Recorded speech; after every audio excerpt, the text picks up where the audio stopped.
புதுசா வர்றவங்க வந்து ஏதாவது ஒரு பங்குல போய் போட்டு ரிஸ்க் எடுக்கக்கூடாதுங்க. திடீர்னு ஒரு பங்கு ரூ. 100 பங்கு ரூ. 1000 போயிடுச்சுன்னா அத போய் வாங்கக்கூடாதுங்க. ஏன்னா அதோட வேகம் வந்து ரொம்ப அதிகமா இருக்கு. எவ்வளோ வேகமா ஏறுதோ அவ்வளோ வேகமா அதே இறங்கிரும். வேகமா இறங்கறதுக்கும் இருக்கு. ஏன்னா இதுல ஆப்பரேட்டர்ஸ் நெறைய இருக்காங்க. தங்கத்துல வந்து பெரிய அளவுல ஆப்பரேட்டர்ஸ் கிடையாதுங்க. ஏன்னா அது பிசிக்கல் கோல்டுங்க. அத ஆப்பரேட் பண்ண முடியாதுங்க அவ்வளோ சீக்கிரமாங்க.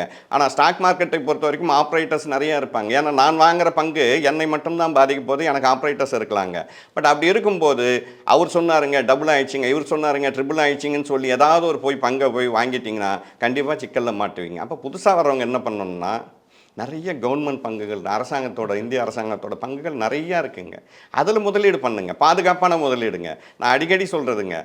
பவர் செக்டார்னா என்டிபிசியில் போய் பண்ணுங்க, பவர் கிரிட்ல பண்ணுங்க, கோல் இந்தியாவில் போய் பண்ணுங்க, எஸ்பிஐயில் போய் பண்ணுங்க. அந்த மாதிரி நீங்க நிறைய இருக்கு. பிஹெச்எல்ல போய் பண்ணுங்க.